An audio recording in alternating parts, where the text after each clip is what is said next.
In this video, I'll show you how I record nature sounds for my videos. You'll come along on my recording and filming trips, and hopefully you'll get some ideas for your own sound work as well.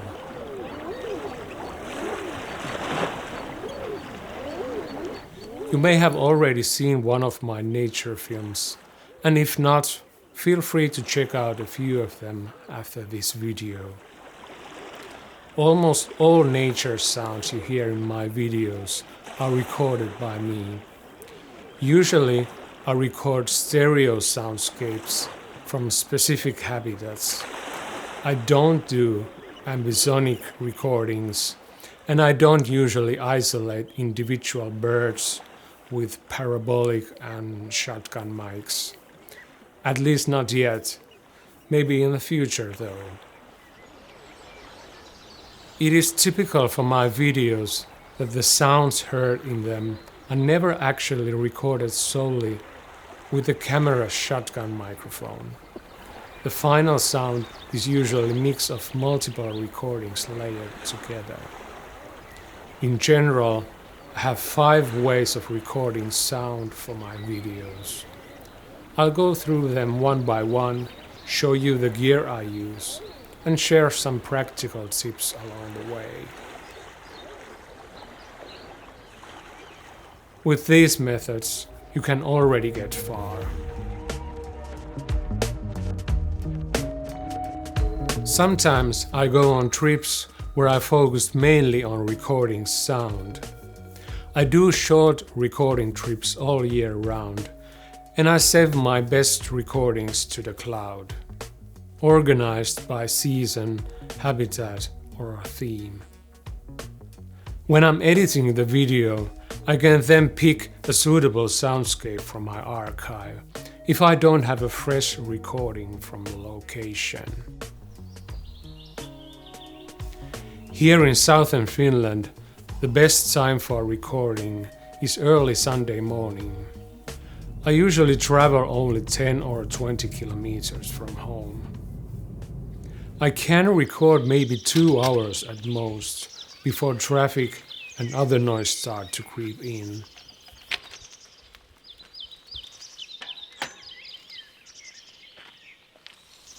I often bring bicycle with me and move around quietly. Cars are actually quite bad for recording. You often hear little ticking and popping sounds as the engine cools down, so it's best to move well away from the car anyway. Near my home, it's quite difficult to find good recording locations because there are so many roads. Wind direction is also extremely important. Slight breeze can actually be helpful. In complete calm conditions, distant noise is often very clear. If the wind is coming from right direction, natural wind noise can nicely mask distant traffic.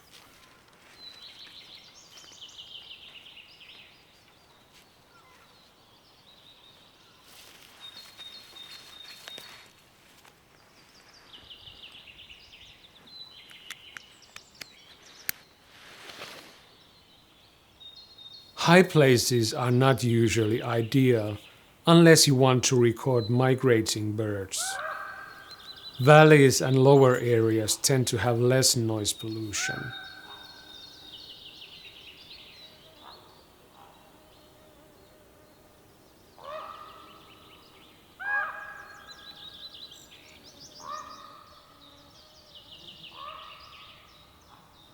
Sometimes I do trips where my only goal is to capture soundscape of a very specific biotope.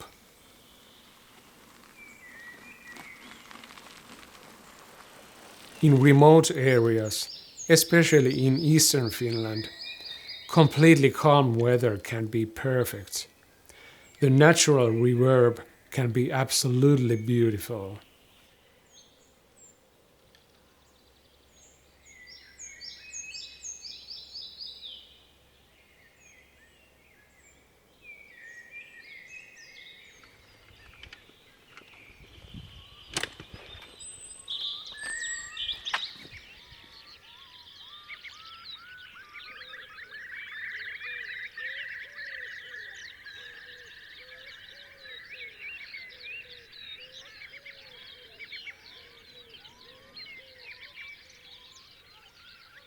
I've also camped on a location and used a tent as a base. Once I tried to record in this place black-throated divers at night, but 3 men arrived in a camper van and ended up drinking and shouting all night. The acoustics would have been incredible otherwise. Disappointments are very common in field recording. You should always be prepared for them. They happen almost on every trip. This is the most common setup I use. I use Audio-Technica BP4025 stereo microphone with ball-shaped windscreen and additional wind protection. The microphone has 5-pin connector, but it comes with correct XLR cable. I record into Zoom F3, which is 32-bit float recorder. It's very quiet and has excellent preamp for recording subtle sounds. Because it's 32-bit float recorder, there's no traditional gain control. The level setting can be confusing. It's only meant for monitoring, not for recording level. The recorder uses 2 batteries, but they drain quite quickly, so I usually power it with the external power bank.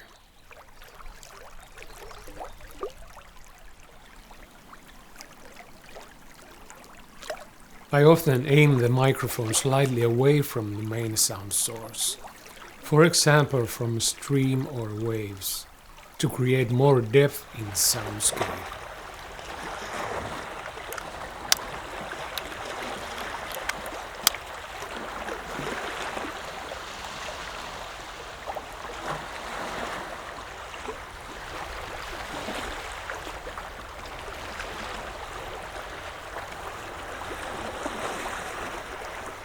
I also own a Zoom H5 recorder with interchangeable capsules and 2 XLR inputs. It's not 32-bit float and it has more noise, but it can still be a good option for beginners. Very often I reserve enough time for sound recording during my filming trips. When I'm filming, I use a shotgun microphone to capture direct action sounds in mono.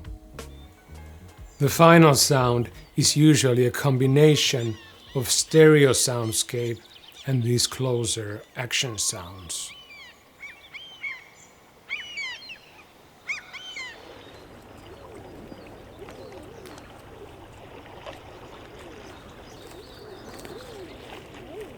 If the situation allows, I may make field recordings at the same time as filming. For example, when I was filming eiders at the sea near Helsinki, they didn't come close to the shore in the evening because of other people. But I was still able to do some field recordings while filming Arctic terns and mute swans, because the waves masked human noise very well.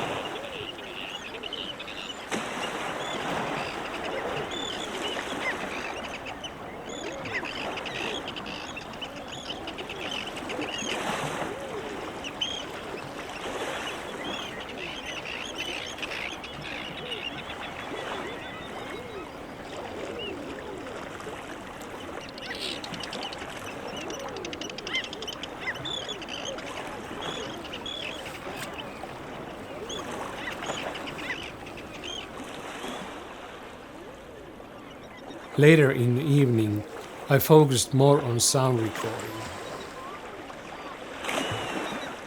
Surprisingly, there were very few airplane sounds, even though the area usually has a lot of air traffic.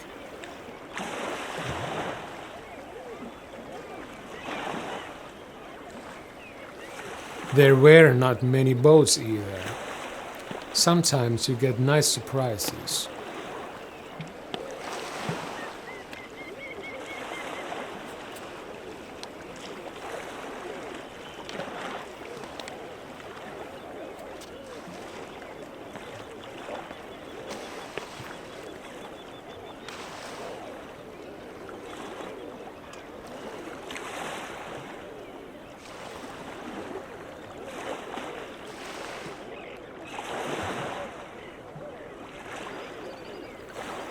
In the morning, the eiders were suddenly close to shore.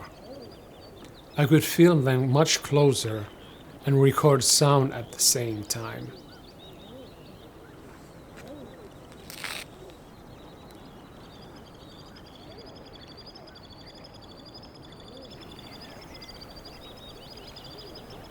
Their calls are an essential part of spring atmosphere at sea.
I've used Rode VideoMic NTG for many years.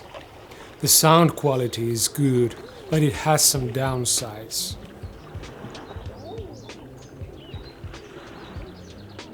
The cable doesn't always stay in place, and the mount can fail in cold weather.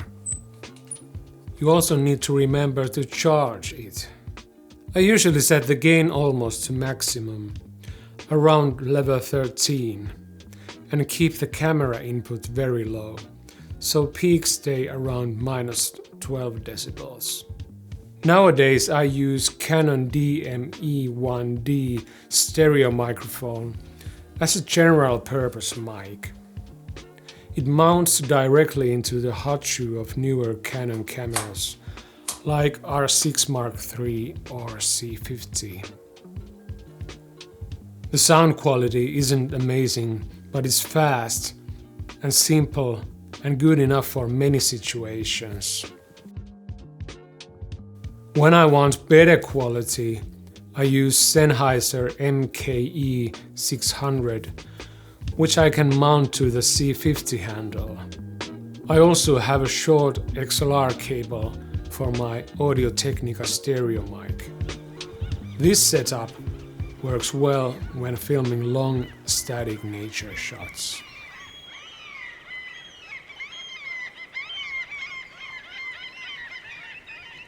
Usually, I don't process ambient sound recording before editing the video. Compression, noise reduction, and fine adjustments come later in the editing process. Action sounds are often quite subtle, and I always fade audio clips carefully so that you can't hear changes in noise level. Every year I do 1 or 2 trips to commercial wildlife hides.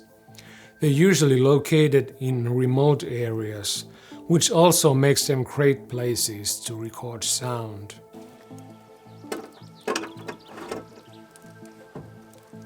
I always try to be alone in the hide. I place the microphone to the camera opening or fully outside if I know it won't rain. I usually stay awake all night, which means there are many great recording moments. Almost every trip brings pleasant surprises. Ravens playing above the hide, cuckoos echoing in the distance, or golden eyes at the small forest lake just before black grouse start displaying.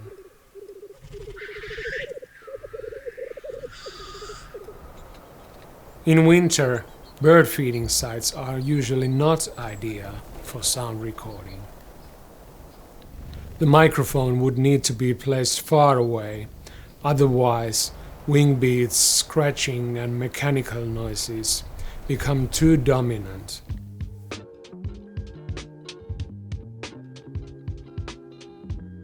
I spend a lot of time outdoors, cycling, walking, filming and birding. When something interesting happens, I need to be fast. I use a small Zoom H2 Essential 32-bit float recorder. The quality isn't professional and the preamp is quite modest, but it's perfect when the sound source is strong and close. It's extremely quick to use. Just take it out of your pocket and place it on a rock or even on a bicycle saddle. Once, when I was cycling in the spring in the middle of the day, a robin was singing very loudly. Somehow there was no traffic noise at all, and I got surprisingly good results with almost no effort. It's definitely better than recording nothing. The ambient sound is actually very nice. There's no external mic inputs. The wind protection is open on the top.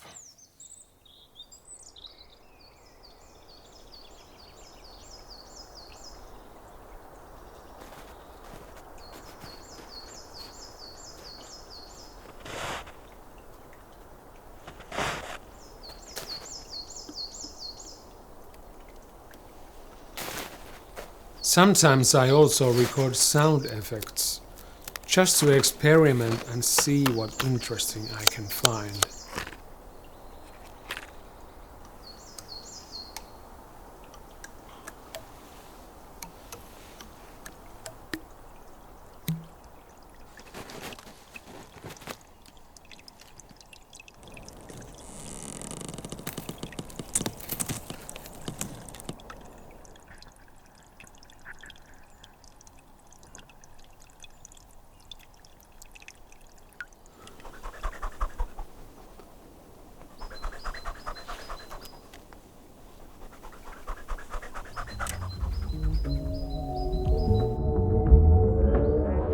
Right now I record voiceover using Sennheiser MKE 600 mounted on a boom above me, pointing towards my chest.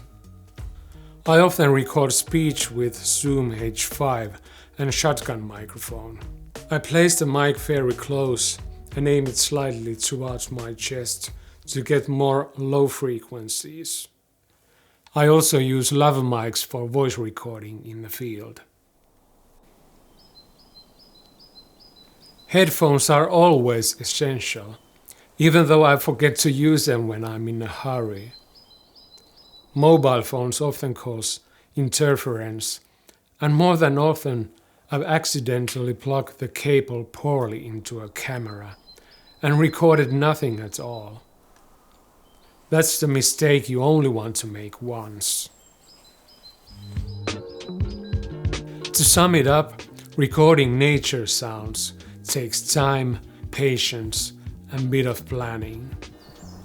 You don't need perfect conditions every time. Often it's about being there, listening carefully, and working with what you have. Over time, you will build an archive of sounds that becomes incredibly valuable when editing. Sound is at least half of the experience in nature films, sometimes even more. Thanks for watching, and if you found this useful, feel free to subscribe and check out my other nature videos.